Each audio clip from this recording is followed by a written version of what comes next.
discípulos de Cristo que al reino de los cielos le dieron su lealtad. Siervos que ante él se postran. Dice así la palabra del Señor: como todas las cosas que pertenecen a la vida y a la piedad nos han sido dadas por su divino poder, mediante el conocimiento de aquel que nos llamó por su gloria y excelencia, por medio de las cuales nos ha dado preciosas y grandísimas promesas, para que por ellas llegaseis a ser participantes de la naturaleza divina, habiendo oído de la corrupción que hay en el mundo a causa de la concupiscencia. Vosotros también, poniendo toda diligencia por esto mismo, añadid a vuestra fe virtud, a la virtud conocimiento, al conocimiento dominio propio, al dominio propio paciencia, a la paciencia piedad, a la piedad afecto fraternal y al afecto fraternal amor. Hace 8 días tuvimos la oportunidad de poder hacer como un paneo, hacer una reflexión sobre las virtudes que Pedro nos da en este texto. Y quiero decir, amados hermanos, que este texto es paralelo a lo que nos dice Gálatas 5:22, cuando nos dice que el fruto del Espíritu es fe, templanza, mansedumbre, gozo, paz, paciencia, o que es paralelo también a las bienaventuranzas, cuando también se nos dice allí: bienaventurados los pobres en espíritu, porque de ellos es el reino de los cielos; bienaventurados los que lloran, porque ellos serán consolados; bienaventurados los mansos, porque ellos heredarán la tierra. Y este pasaje de Pedro es paralelo a estos pasajes, porque muestra la forma creciente de un cristiano. Quiero entonces, a manera de introducción, mostrarles a ustedes una historia que me llamó la atención. Y es que en el siglo II de nuestra era, llevaron a un cristiano ante un rey muy cruel y despiadado. El monarca quería que aquel hombre renunciara a su fe en Jesucristo y que renunciara al cristianismo. Y le dice este monarca: si no abandonas tu fe, te voy a desterrar. Sentencio a que si no niegas a Jesús, y si niegas al Señor, niegas tu cristianismo, si no haces esto, entonces serás desterrado.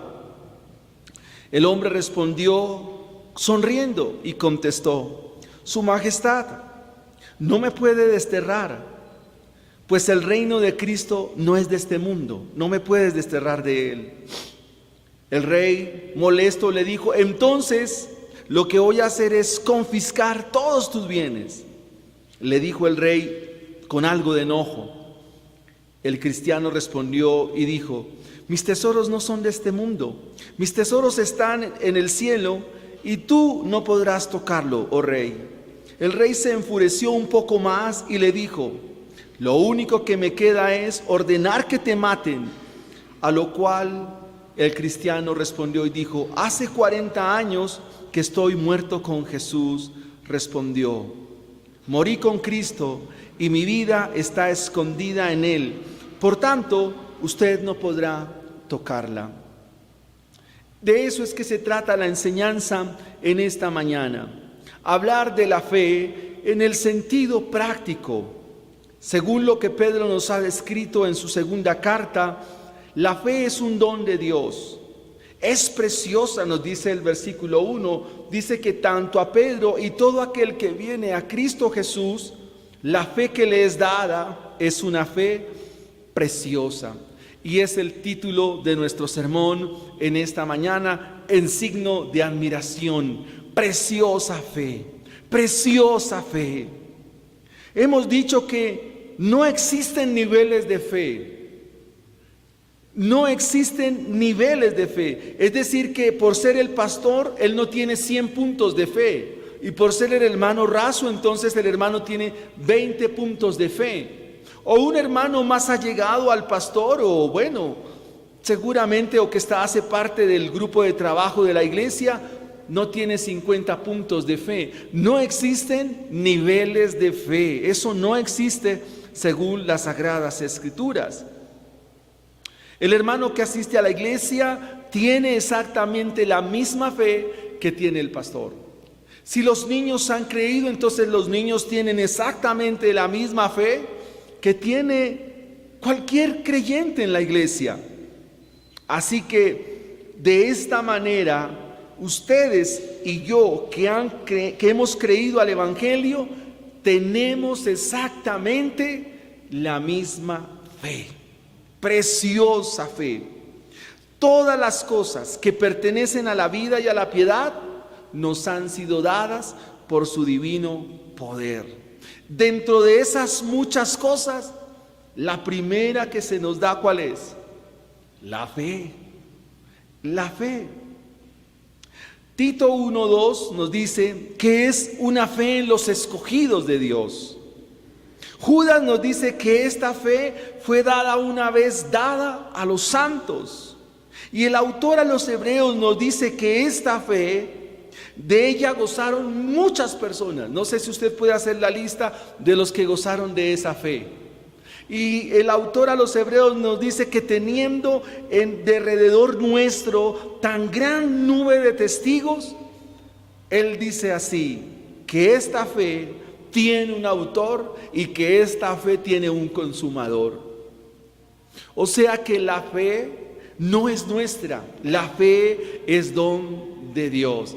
Cristo es el autor y Cristo es el consumador de la fe. El primer paso es arrepentirse. El segundo es tener fe. Nadie se arrepiente sin fe y nadie tiene fe si no se arrepiente. Preciosa fe.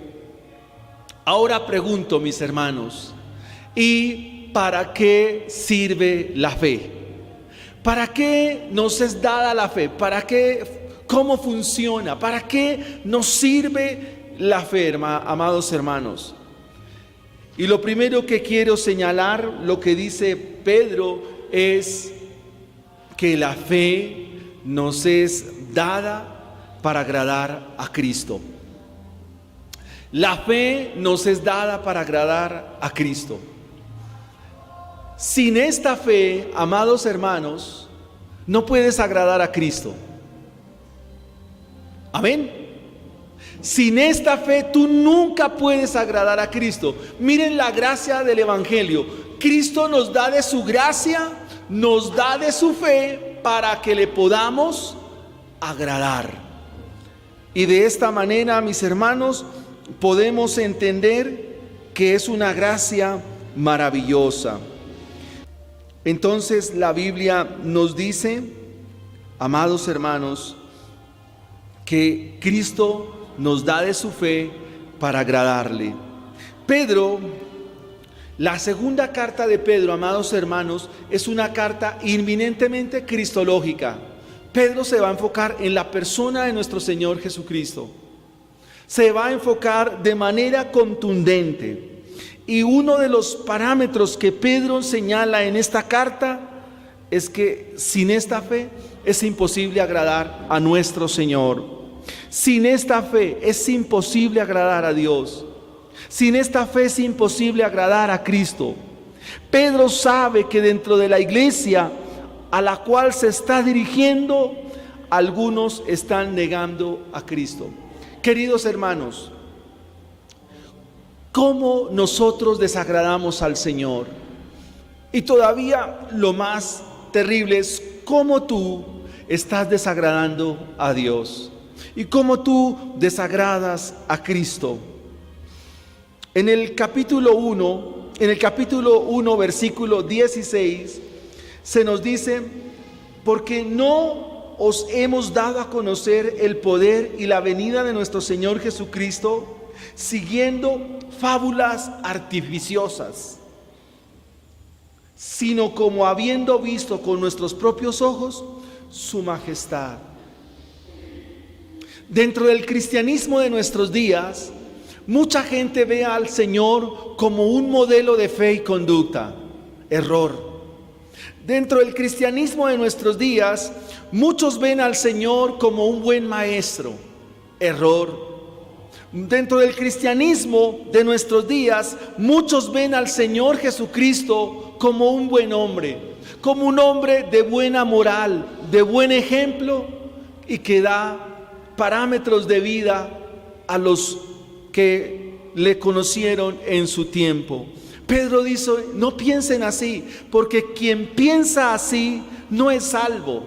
Quien piensa de esta manera navega un barco que se hunde. Quien piensa de esta manera está en peligro. Y quienes creen tales cosas no han conocido a Cristo. Porque Cristo no es hombre, pero al mismo tiempo Cristo es Dios. Algunos dicen que Cristo es 100% hombre y 100% Dios, y eso es incorrecto. Y tenemos que decirlo o indicarlo, y más que indicarlo, creerlo en los términos que nos da la Escritura. Y Cristo es plenamente Dios, plenamente hombre, porque en Cristo descansa la plenitud de toda la deidad. Toda la plenitud de Dios está en la persona del Señor Jesucristo. Él es plenamente hombre, plenamente Dios. ¿Dónde está el peligro que Pedro nos advierte acerca de esta fe, que es preciosa y que nos muestra al Salvador? ¿Dónde está el peligro de llegar a creer lo que creen estos falsos maestros? El peligro se encuentra en que si Cristo no es hombre, no hay salvación. Si Cristo no es Dios, como también lo van a afirmar, tampoco hay salvación. ¿Por qué? Porque en la persona de nuestro Señor Jesucristo, en Él descansan dos naturalezas.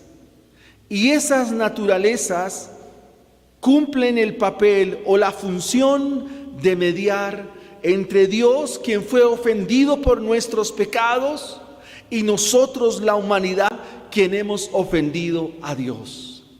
Para poder mediar o para poder reconciliar dos partes que están en enemistad, se requiere de alguien que se pone en medio para que pueda reconciliar.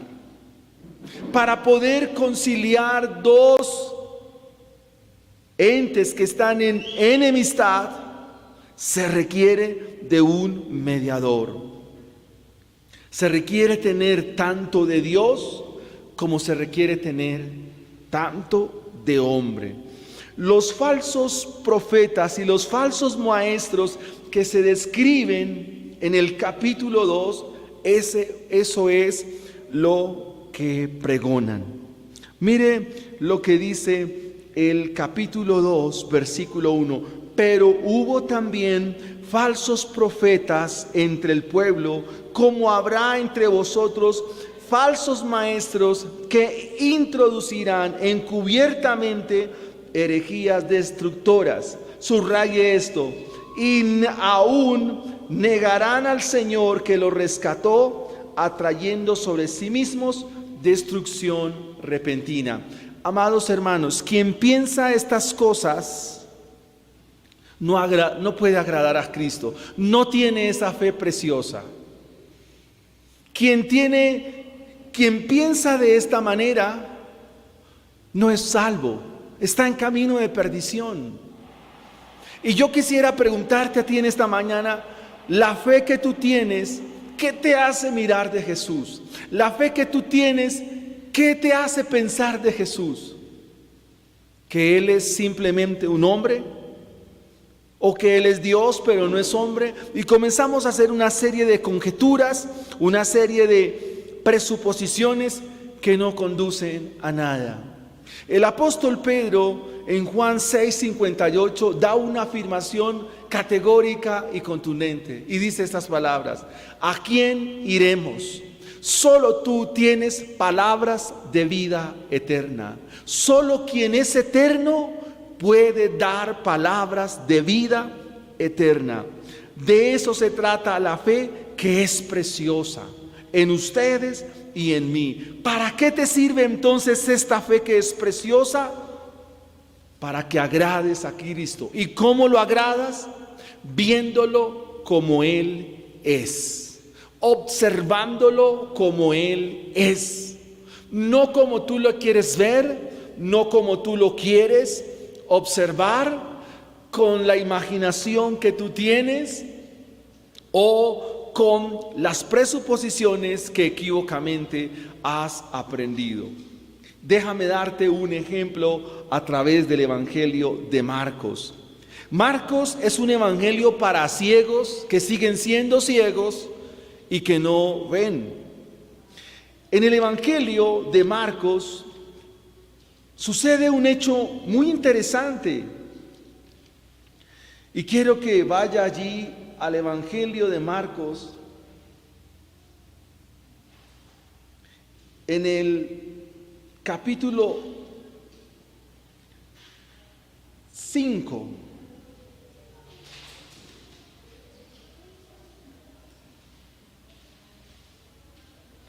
En el capítulo 5 suceden dos hechos contundentes que muestran quién es Cristo Jesús.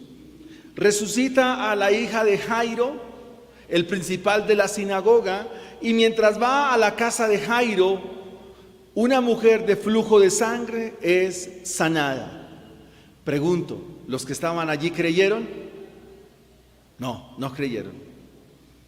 Ahora, en el capítulo 6, el Señor se desplaza a su tierra natal, es decir, a Galilea.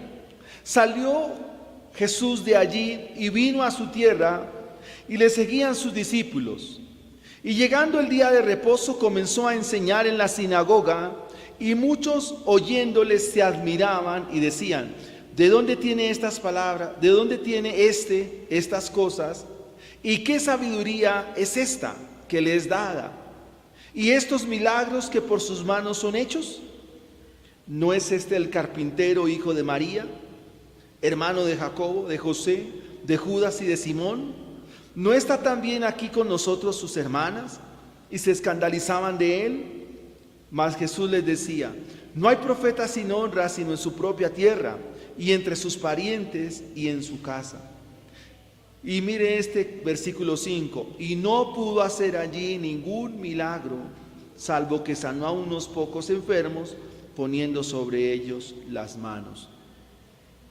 ¿Cómo veían a Jesús aquí?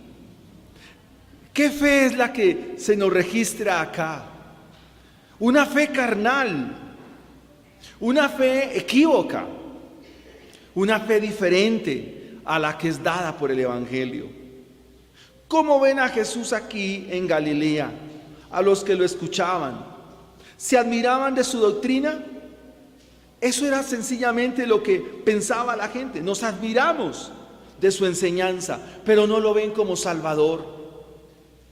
Se admiran de lo que Él dice, se admiran de sus palabras, pero no lo ven como Salvador. Es más, comienzan a preguntarse, dice: pero ¿de dónde nos habla? ¿De dónde le sale tanta sabiduría? ¿De dónde saca tales palabras? Bueno, también lo ven como alguien que hace milagros. Y luego dicen: no, pero ¿no es este el carpintero, hijo de María, hermano de Jacobo? ¿No está aquí su familia? Y al final del versículo 3 de Marcos 6 dice: ¿qué hacían de él? ¿Creyeron? ¿Creyeron en Jesús? ¿Aún viendo los milagros que hacía, creyeron? ¿Qué hacían? Dice la Escritura. ¿Qué hacían, hermanos? Se escandalizaban. No veían a Jesús con una fe que le agrada a Él. Y ese puede ser tu problema. Es que tú no estás viendo a Jesús como es. Por eso la fe es preciosa, porque nos permite agradar a Dios. En todo el Nuevo Testamento se va a describir un sinnúmero de personas que creen falsamente. Y el que cree falsamente está totalmente perdido. El versículo 5 dice: y no pudo hacer allí ningún milagro. ¿No podía Jesús? No, no está hablando de eso. ¿No tenía el poder para hacerlo? No está hablando de eso Marcos. Está diciendo que aunque vieran un muerto levantarse, al ver un paralítico caminar, no iban a creer. Porque los milagros no son garantía de nada. Lo único que es garantía es que veamos a Cristo Jesús como el Dios vivo y el Dios verdadero, que se hizo hombre y vino a mediar por nosotros. ¿Qué grupos en nuestros días tienen una fe equívoca? Y todavía algo que nos puede asombrar a todos nosotros es: ¿qué hay en nosotros que puede ser equívoco en cuanto a nuestra fe? Quisiera que te respondieras a esta pregunta. ¿Qué hay equívoco en tu vida? ¿Qué hay equívoco en nuestras vidas, aún en mi vida, que no puede agradar a Cristo? Eso nos lleva al segundo punto de este asunto de la fe. En el versículo 5 dice: vosotros también, poniendo toda diligencia por esto mismo, a esa fe que ustedes tienen, a esa fe que nos permite agradar a Dios, esa fe nos sirve también para alcanzar la verdad. La fe que es preciosa, esta fe que es preciosa, no solo nos permite agradar a Cristo, sino que también nos permite alcanzar la verdad. Estas 8 virtudes que aparecen acá se van a desarrollar a través de toda la carta. Porque el interés de Pedro es que agrades al Salvador, pero que también alcances la verdad. Y la palabra verdad tiene que ver con Cristo mismo. Aquí la palabra fe es la palabra pistis, que significa conocimiento, que significa confianza. Y todo se desprende de esta fe. Mira, amado hermano, para Pedro la fe es una convicción de que lo que Jesucristo dice es verdad. Para Pedro la fe es una convicción, o sea, la fe a los hijos de Dios los debe convencer. No se convencen y después creen, que es lo que pasa en nuestros días. O sea, para mucha gente primero hay que demostrarle y luego sí creen. No, no es así, hermanos, no funciona así. En el Evangelio se cree y luego sí se razona o se le pone lógica, si usted quiere decirlo de esta manera. Pedro está seguro que la fe que le es dada a él y a todos los creyentes de todos los tiempos, por esa fe se convencen de que Jesucristo dice la verdad. Le pregunto, ¿usted está convencido de que Cristo, lo que lees en la Biblia, es verdad? Pregunto, ¿ustedes están convencidos de que lo que dice este libro que llamamos la Biblia es verdad? ¿Y por qué no lo hacen si están convencidos? ¿Por qué fluctúan tanto? ¿Por qué titubean tanto en la vida como cristianos? Si Dios dice la verdad, entonces, ¿quiénes son los del problema? Nosotros. O hay dos probabilidades: o lo que dice este libro no es cierto y nosotros estamos en la verdad, o mejor, este libro dice la verdad y nosotros estamos en las equivocaciones y en el error. ¿Cuál de las dos? O sea, esta fe nos sirve para alcanzar la verdad. Pedro tiene la certeza de que si nosotros confiamos en estas palabras, entonces gozamos de grandes promesas. Lo que dice el versículo 4, dice: por esta fe que hace parte de todas las cosas concernientes a la verdad, alcanzamos promesas. ¿Y cómo son esas promesas? Son grandísimas. Y por esas promesas participamos de Dios. Pedro está seguro de eso. Pero como la fe nos sirve para alcanzar la verdad, también Pedro está seguro que si nos sometemos, escúchese bien, si nos sometemos completamente a lo que Dios dice, nuestra vida toma gozo y bendición. ¿Me hago entender, mis hermanos? Repito, si ustedes y yo nos sometemos a las palabras de Cristo, si ustedes y yo nos sometemos a las demandas de la palabra de Dios, entonces, conclusión, nuestra vida será una vida de gozo, nuestra vida será una vida de plenitud. Adicional a esto, si nosotros confiamos en las palabras de Cristo y esta fe nos ayuda a alcanzar la verdad, entonces cada día creceremos en la fe. No que la fe crece en nosotros, no es así.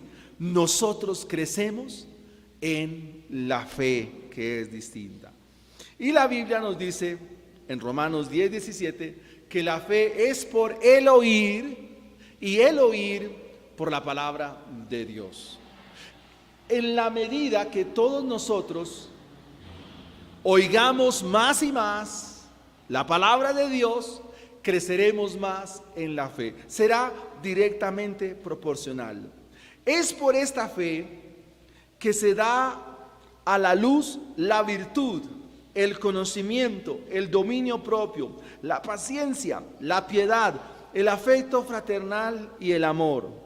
Sin la fe, escúchese bien, hermanos, sin la fe jamás podrás tener lo que nos dice el versículo 5. Sin esta fe nunca vas a ser diligente en la palabra de Dios. ¿Sí soy claro, hermanos?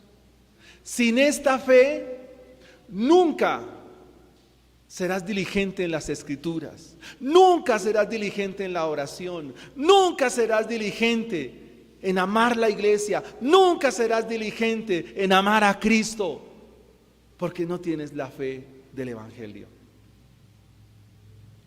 Cuando pensaba en este sermón, alguien me preguntó: entonces, esa fe que yo tengo, donde digo, estoy seguro que hoy me va a ir bien, estoy seguro que si me voy por aquí van a salir las cosas mejor. Esa es una fe carnal. Nosotros fuimos diseñados por Dios para creer, pero a causa del pecado esa forma de creer se desdibujó. A causa del pecado esa forma de creer se tergiversó. A causa del pecado esa fe se desvió y por eso terminamos creyendo otras cosas. Para que la fe sea genuina y verdadera, se requiere la fe que procede del Evangelio.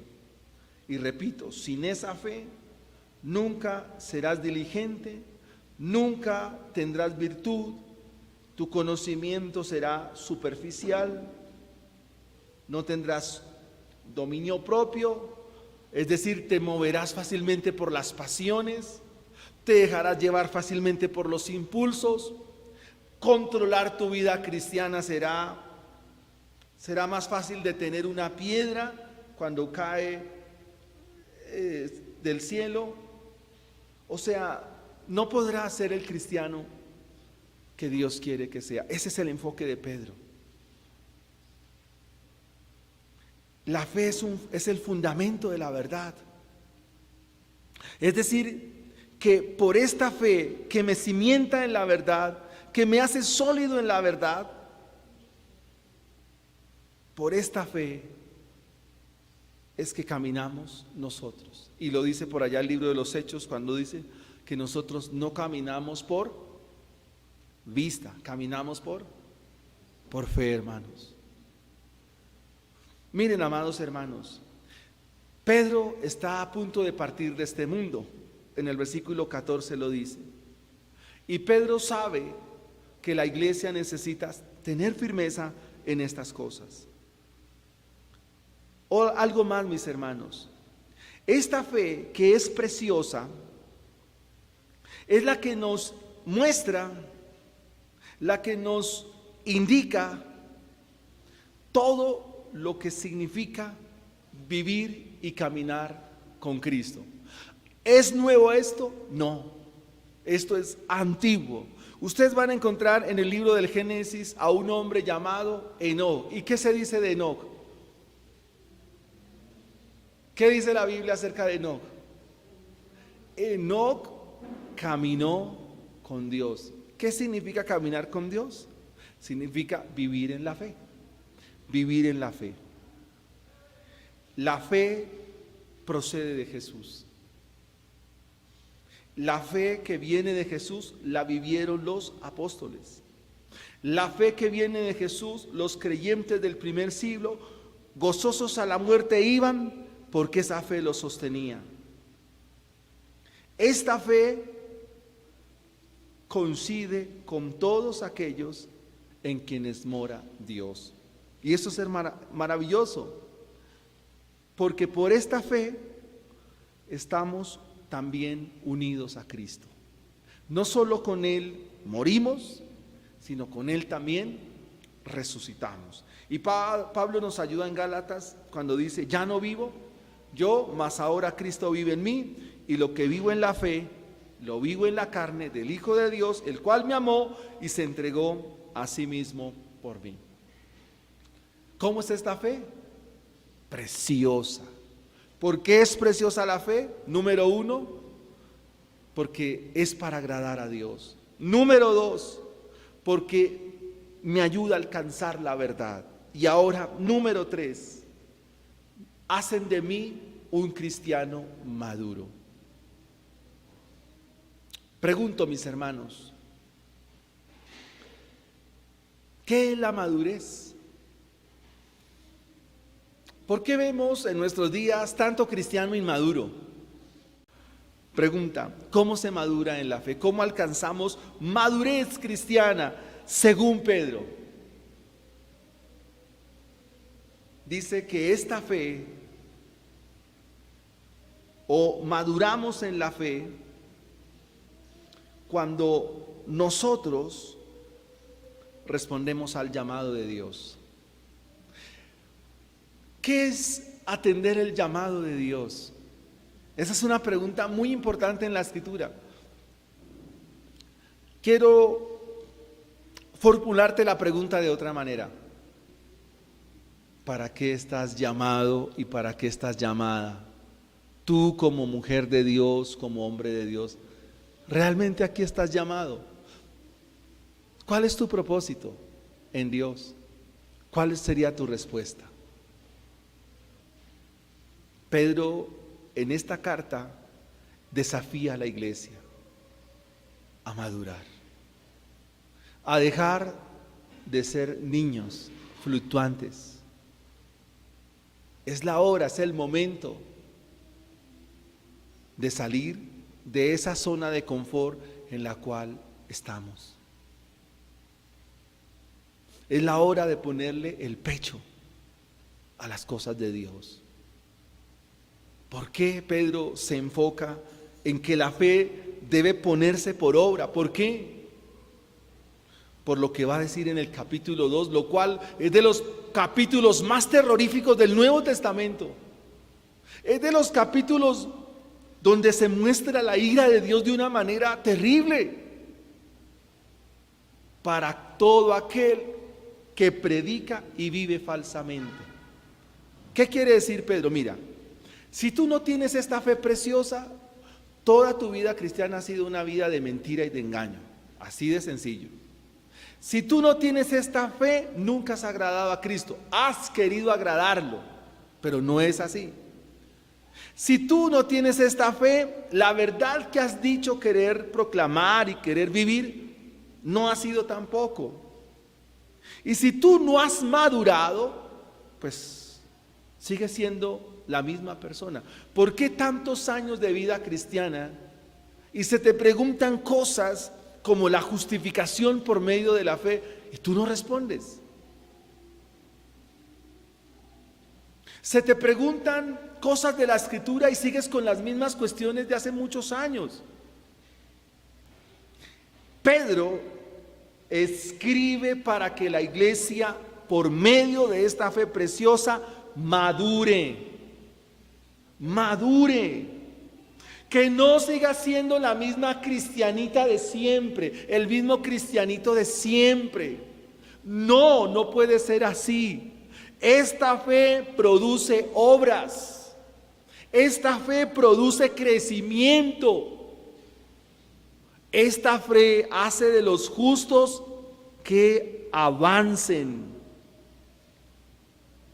Y en esto nos ayuda Santiago. Cuando él nos dice, miren, la fe sin obras, ¿cómo es? Muerta. Y si usted no crece, si usted no avanza, si usted sigue en las mismas cosas, pues usted está muerto. Así de sencillo. Por medio de esta fe somos impulsados a la madurez, según Pedro. Por esta fe tú debes ser diligente, apresurado, pronto. ¿Para qué? Para estudiar la Biblia. No para leerla, para estudiarla. Porque una cosa es leerla y otra cosa es estudiarla. En otras palabras, Pedro quiere que seas diligente en el conocimiento de Cristo. Pedro quiere que tú confíes plenamente en ello, porque será de esta manera, óigase, será de esta manera que tú podrás discernir el error de la mentira. No, lo que dije fue una sandez. Podrás discernir el error de la verdad. ¿Sí que ustedes no están en la jugada? Pero con el conocimiento de las Escrituras, usted detectará fácilmente a un falso maestro. Cuando tú conoces la Biblia, conoces la palabra del Señor, podrás juzgar el error, podrás juzgar el engaño, del cual se nos va a decir en el capítulo 2.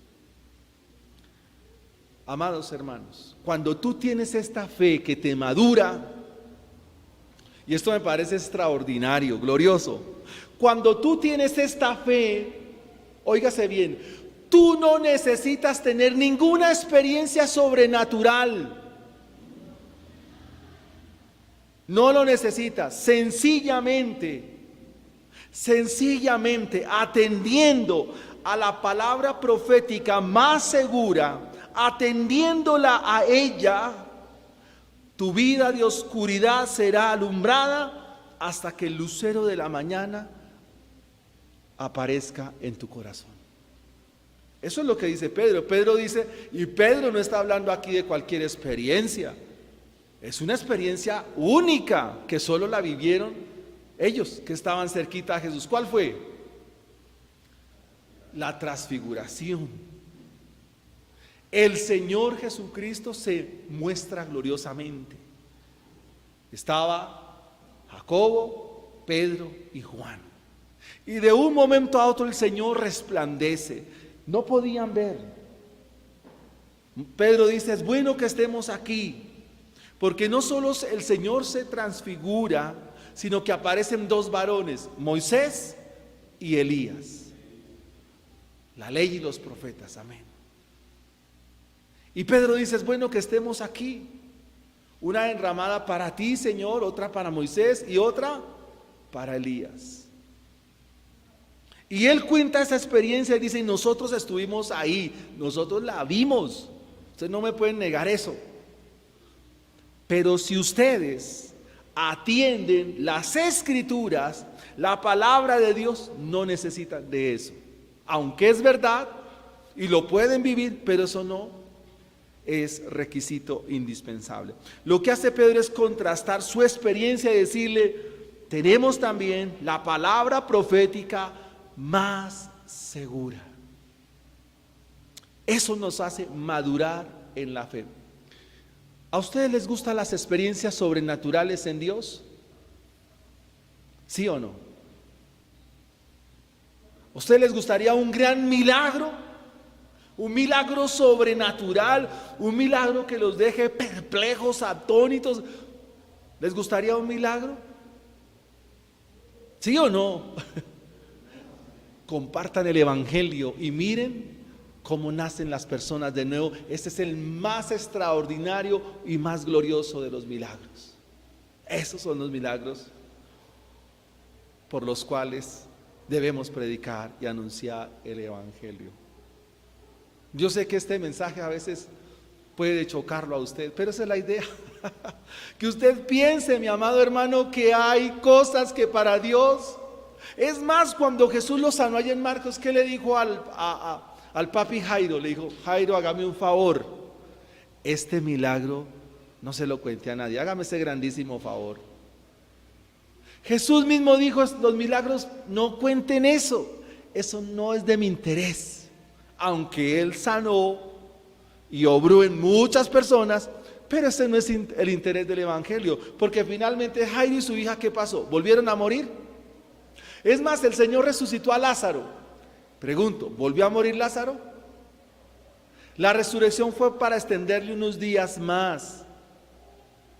El interés del evangelio, la predicación, es que los que están muertos en tinieblas, en oscuridad, están muertos en delitos y pecados, vengan a la vida y resuciten para salvación y vida eterna. Y no se requiere ninguna experiencia, se requiere la predicación contundente del evangelio. Solamente se requiere la palabra profética para que estos milagros sucedan. Por medio de esta fe nos hacemos partícipes de la naturaleza divina. Por medio de esta fe intimamos con Cristo. Por medio de esta fe maduramos. Por medio de esta fe nuestra vida crece. Pedro nos dice que por medio de esta fe, que es preciosa, oiga mi hermano lo que dice el capítulo 3, versículo 16, dice, por esta fe es que crecemos en la gracia de Dios. ¿Qué significa crecer en la gracia de Dios, mis amados? ¿Qué significa crecer en el evangelio? Crecer en la gracia de Dios, esa es la exhortación final de Pedro. Antes bien, crecer en la gracia y en el conocimiento de nuestro Señor Jesucristo. Amados hermanos, todos los libros de la Biblia nos hablan de Cristo. Eso significa que el evangelio está en Génesis 1:1. Eso significa que el Apocalipsis en el capítulo 22, versículo 21, ahí también está Cristo. En el comienzo Él es el creador y en el final es el que volverá. ¿Cómo termina el libro de Apocalipsis? He aquí, vengo pronto. Amén. Pedro también se va a dedicar a este mensaje. Madurar la fe significa que habrá bendición en las tareas y ministerios de la iglesia. Hermanos, sin la madurez que da el evangelio, nuestras tareas, nuestros discipulados, todo lo que hagamos en la iglesia no tendrá la eficacia que se requiere. ¿Por qué? Porque la madurez cristiana me lleva también a la oración. A la oración. Y la primera oración que se hace es por uno mismo. Cuando tú oras por ti mismo, es muestras de que estás creciendo en la fe. Es muestras de que estás creciendo en el Evangelio. Porque tú imitarás o tendrás, por ejemplo, la oración de un publicano que dice: Señor, sé propicio a mí que soy pecador. Cuando tú creces en la fe, en la gracia de Dios, comienzas a mirar tus pecados y comienzas a clamar a Dios y decirte: Dios mío, ayúdame. Dios mío, socórreme. Dios mío, sé propicio a mi vida. Dios mío, ayúdame, auxíliame. De tus labios aflorarán clamor a Dios para salir del pecado y avanzar en tu vida como cristianos. Pero esta fe que nos madura también nos ayuda a ver que la destrucción viene. Estos burladores, a quien Pedro describe como engañadores y demás, dice que se burlan. ¿De qué se burlan? Porque toman en poco o tienen por tardanza ¿qué? La venida del Señor. Amados hermanos, madurar significa tener atisbo sobre una destrucción que viene. La madurez de un cristiano, la madurez de un hijo de Dios no lo lleva a pensar en que Dios no cumple su palabra.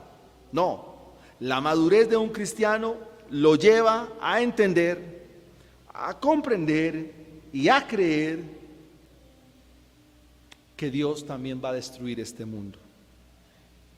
El capítulo 3 dice que algunos le preguntan o se preguntan: bueno, ¿y dónde está la promesa de su advenimiento? Y Pedro les va a traer a memoria algunos eventos. ¿Cuáles? El diluvio. Que en los días del diluvio la gente, ¿qué hacía? No pensaban que lo que iba a suceder se haría efectivo. Y Pedro dice: miren, no sean ignorantes. No sean así. En el tiempo antiguo pensaban que la palabra de Dios sería echada por tierra. Pero hasta el día en que Noé cerró, o mejor, Noé entró en el arca y se salvaron 8 personas y Dios envió el diluvio. La madurez te ayuda a entender que Dios cumple su palabra, que Él va a destruir. La madurez te lleva a entender que todo lo que vemos, óigase bien, dice Pedro, está reservado para una destrucción, no por agua, por fuego. Amados hermanos, quisiera que nos preguntáramos para cerrar: ¿eso no nos afanaría a compartir el Evangelio? ¿Eso no nos afanaría a orar con más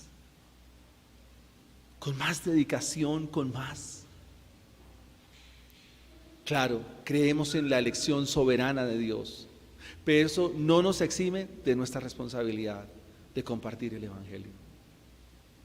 Claro, Dios es soberano, el hombre es responsable. Eso debe afanarnos hoy a congregarnos, a orar, a compartir el Evangelio con nuestros hijos. Esta mañana leí acerca de que la apostasía también está dada por Dios. Capítulo 2 de la segunda carta a los tesalonicenses. Es necesario que todo esto acontezca. Pero hay una promesa para los hijos de Dios, y es que serán librados de la hora de la prueba, que ha de venir sobre el mundo entero. quiero terminar con algunas aplicaciones. ¿Para qué nos sirve entonces la fe, según Pedro? Esta fe preciosa, ¿para qué nos sirve? Recuérdenme ustedes, para agradar a Cristo. ¿Para qué nos sirve esta fe? Para alcanzar la verdad. ¿Y para qué nos sirve esta fe? Para madurar, para madurar. La fe nos sirve para agradar a Cristo, para alcanzar la verdad y para madurar la vida como cristianos, según la epístola de Pedro. Todas las necesidades, tanto para desenvolverse en esta vida, se requiere del conocimiento de Cristo. Amados hermanos, Pedro desea que la iglesia sea santa, porque eso es parte del propósito de Dios, la santidad de los hijos de Dios. ¿Qué se requiere? De esta fe. Esta fe se traduce en conocimiento. ¿Qué es la santidad? La santidad no es ser buena gente, buena papa. La santidad no es ser un hombre bien presentado, no. La santidad significa ser y vivir a la imagen y semejanza de Dios. Eso es ser santo. Cuando tú eres santo, eres o estás viviendo a imagen y semejanza de Dios. Y para eso nos sirve esta fe que es preciosa. Cualquiera que haya venido sinceramente a Jesucristo, sin excepción alguna, tiene todo lo que necesita para afrontar lo que la vida le vaya mostrando. Repito, todo aquel que ha venido a Cristo Jesús sinceramente puede afrontar la vida con lo que quiera que se le presente. Podrá sortear bien los problemas. Tendrá la sabiduría de él mismo para saber qué hacer. Óigase bien, sabrá corregir a sus hijos. Sabrá trabajar. Sabrá administrar bien sus asuntos. Sabrá ordenar su vida, porque tiene una sabiduría que procede de una fe que agrada al Salvador. Esto se logra mediante la fe que Pedro nos dice. Todas las promesas de Dios nos son dadas por medio de esta fe. Entre esas promesas que por la fe viene el conocimiento de Cristo, por esta fe, óigase bien, huirás de la corrupción que hay en tu corazón y de la corrupción que hay en el mundo. Y quiero hacer un énfasis acá muy importante. Dime con qué pecado estás luchando. Dime qué pecado es el que no has podido abandonar. ¿En qué pecado es que tú estás viviendo que dice sigo atado y sigo atado y sigo atado y no soy libre? Necesitas esta fe preciosa. La necesitas porque esta fe viene de nuestro Señor Jesucristo. Mediante esta fe tú podrás huir de la corrupción de que hay en tu corazón. O sea, podrás huir del pecado que está en tu vida. Lo mortificarás y saldrás avante. Pero al mismo tiempo, de esos amigos que te llaman a hacer lo indebido, de esos compañeros que tienen y que te invitan a hacer cosas incorrectas, que ofenden y desagradan a Dios, esta fe te ayudará para huir tanto del externo como para huir de lo interno. Ese es el resultado de esta fe que es preciosa y que es común en nosotros. Finalmente, amados hermanos, esta fe es don de Dios. Todos estamos llamados a crecer en ella. Y por esta fe, los misterios de Cristo nos son revelados. Dejan de ser ocultos. Dios revela en Cristo sus misterios y tú los puedes ver con claridad como a la luz de un mediodía. La fe que agrada a Cristo, la fe que te hace alcanzar la verdad, y la fe que te madura. Quisiera que ahora mismo pudieras ver el Evangelio. Esta fe que viene por el Evangelio te conduce a un lugar muy especial. Esta fe que viene por el Evangelio te lleva mismo al Calvario. Esta fe que viene por el Evangelio te lleva a la cruz misma de Cristo.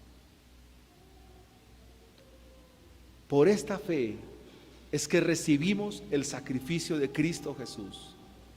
Por esta fe creemos que Él murió por nuestros pecados. Por esta fe creemos que Él resucitó. Por esta fe creemos que un día volverá. Por esta fe es que vivimos. Así que hoy corre a Cristo Jesús.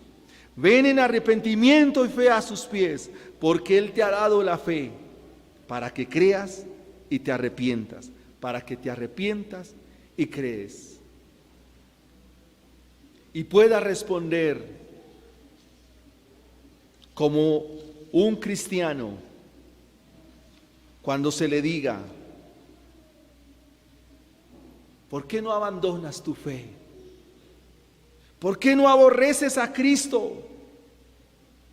Y tú, por medio de esta fe, entonces podrás responder: estoy en el reino de Cristo.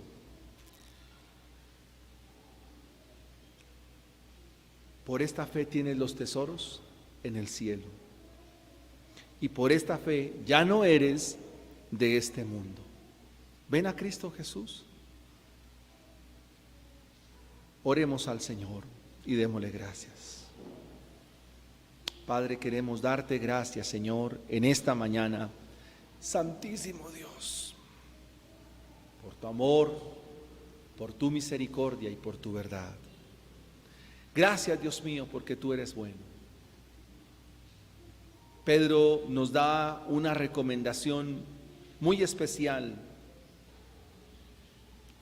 y es que por esta fe, y que a esta fe que nos madura, que nos ayuda, o mejor, que hace de nosotros creyentes que agradan al Salvador, por esta fe, Señor, es que vivimos, Dios mío. Muchas gracias, Señor. Permítenos venir en arrepentimiento y fe. Ayúdanos, Dios mío, a huir de la corrupción que hay en nuestro corazón. Esta es la obra del Evangelio. Por eso el Evangelio es poder de Dios para salvación. Por eso el Evangelio es poderoso, porque nos limpia, nos saca de la condición pecaminosa en la cual vivimos. Esta fe es conocerte a ti. Esta fe es creer en ti, a tus promesas, Señor.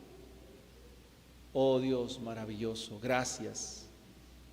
Bendito sea tu nombre para siempre. Gracias te damos, Señor. Gracias te damos, Dios mío. Gracias te damos.